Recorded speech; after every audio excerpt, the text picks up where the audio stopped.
મારું નામ સુકન્યા છે। જ્યારથી મારા લગ્ન થયા ત્યારથી જ મારી સાસુમાં મને પસંદ નથી કરતી।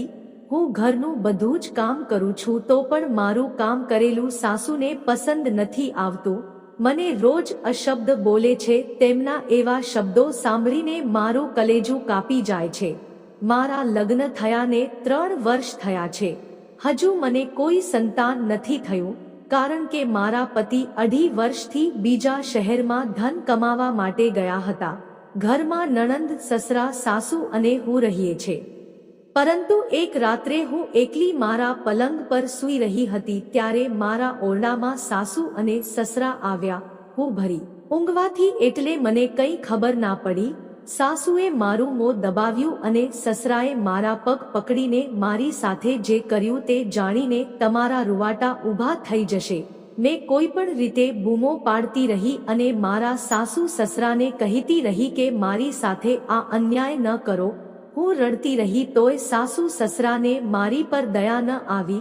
ઘરના વાડામાં ખાડો ખોદીને મને તે ખાડામાં દાટી દીધી। બન્યું એવું કે તે જગ્યા પર એક જૂનો સાપનો રાઠોડ હતો। ત્યાં એક નાગ અને નાગિન રહેતા હતા।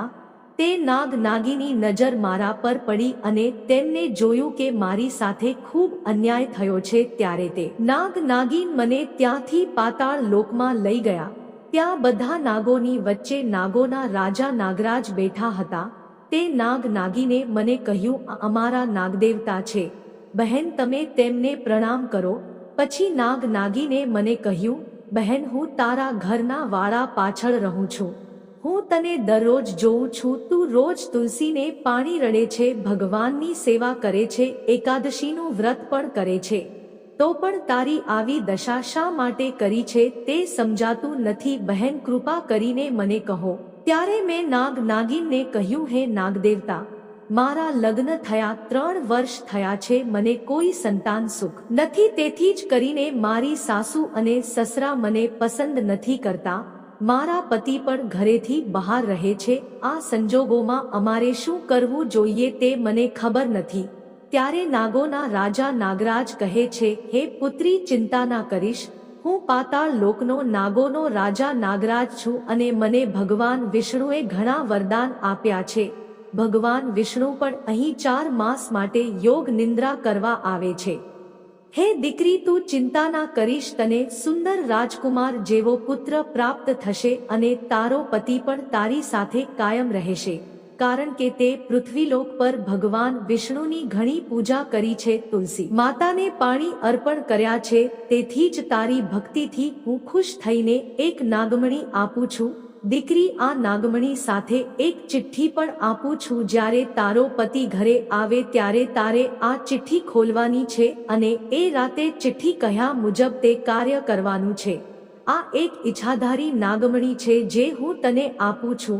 આ નાગમણીથી તું દુનિયાના કોઈ પણ વ્યક્તિને તારા વર્ષમાં કરી શકીશ। પણ દીકરી યાદ રાખજે, આ મણીનો કોઈ ખોટા કાર્યમાં ઉપયોગ ન કરતી, નહીં તો તે જ સમયે તેની શક્તિ નષ્ટ થઈ જશે અને તે નાગમણી માત્ર એક પથ્થરનો ટુકડો બનીને રહેશે। પછી મેં નાગદેવતા અને નાગ નાગિનને પ્રણામ કરીને પૃથ્વીલોક પર પાછી આવી અને મારા ઓરડામાં સૂઈ ગઈ। બીજા દિવસે સવારે જ્યારે મેં ઓરડામાંથી બહાર નીકળી ત્યારે મારા સાસરે મને જોઈ અને ચોંકી ગયા। તે બંને વાત કરવા લાગ્યા, અરે આને તો આપણે રાત્રે મારીને ખાડામાં દબાવી દીધી હતી, આ જીવતી કેવી રીતે થઈ? ત્યારે મેં રોજને જે મારું નિત્ય કામ કર્યું અને પૂજાપાઠ કરીને રસોડામાં ગઈ। મારી સાસુ અને સસરા માટે ચા બનાવી અને એમને ચા આપી। ત્યારે મારી સાસુ મને કહેવા લાગી, અરે કુલક્ષણી, રાત્રે તારી સાથે શું થયું હતું, તને કઈ યાદ છે કે નહીં?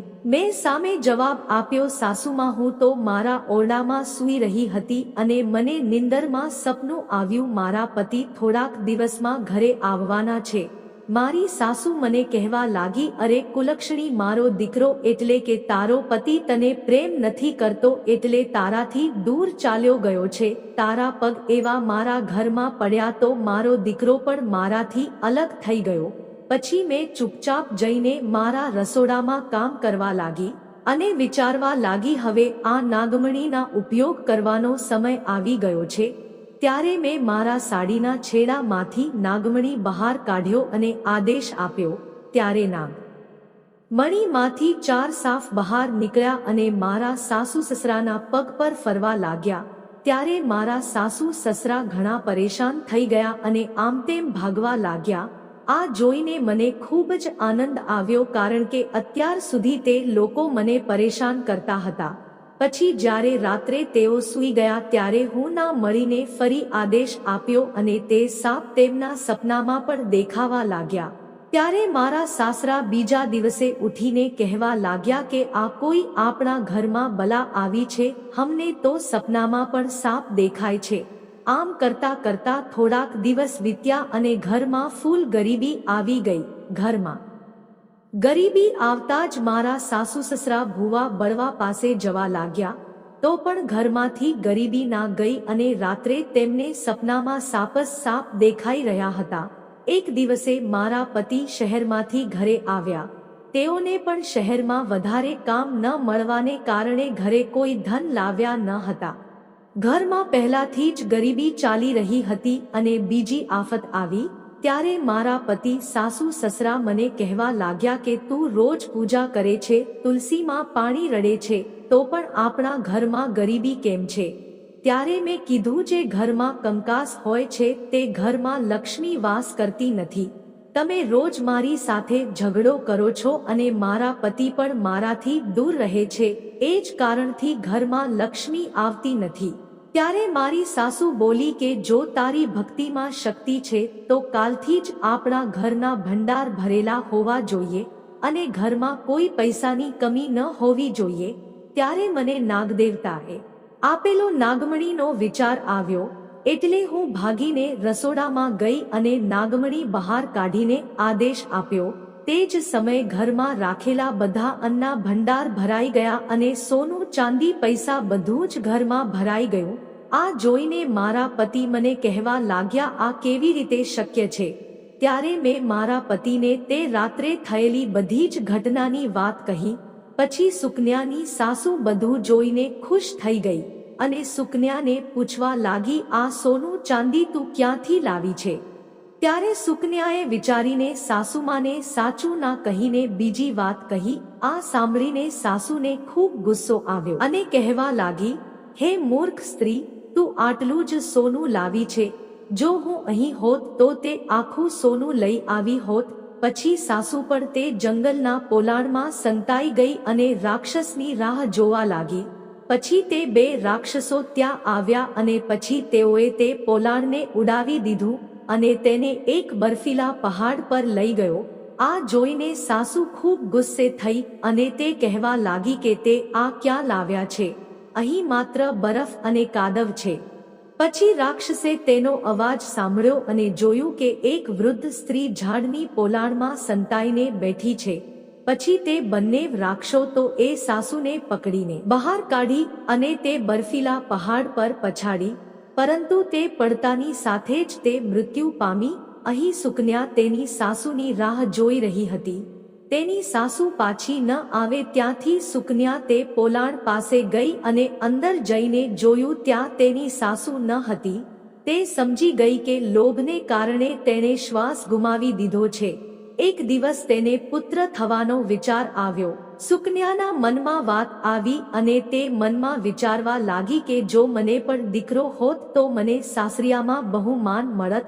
પછી સુકન્યાને પેલા નાગદેવતાએ આપેલી ચિઠ્ઠી યાદ આવી અને પછી જ્યારે તેણે તે નોટ ખોલી અને તે વાંચ્યું, તેણે જોયું કે જે સ્ત્રીને પુત્રની ઈચ્છા હોય, તમારે રાત્રે તમારા પતિની ડાબી બાજુ સૂઈ જવું જોઈએ.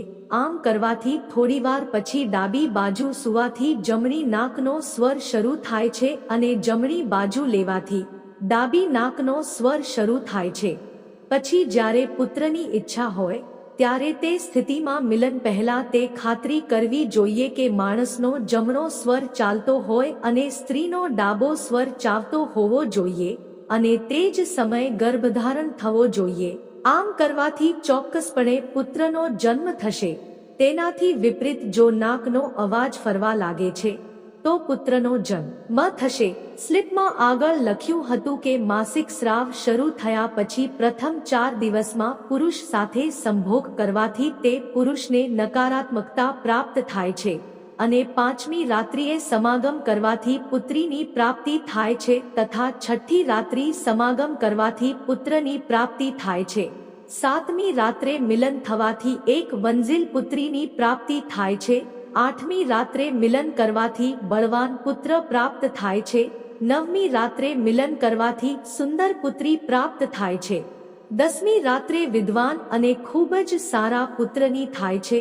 11મી રાત્રે મિલન કરવાથી સુંદર આચારવાળી કન્યાની પ્રાપ્તિ થાય છે. 12મી રાત્રે મિલન થવાથી ગુણવાન પુત્રનો જન્મ થાય છે. 13મી રાત્રે મિલન લક્ષ્મી સ્વરૂપે દીકરીનો જન્મ થાય છે.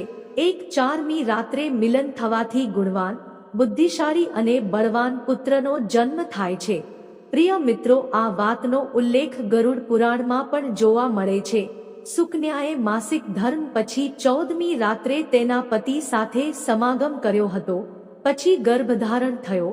ભગવાન વિષ્ણુના સેવક નાગદેવતા કહે છે, જે પણ સ્ત્રીને પુત્ર પ્રાપ્તિની ઈચ્છા હોય તે મેં સુકન્યાને આપેલી કાપલીમાં દર્શાવેલ ઉપાયોનું પાલન કરવું જોઈએ.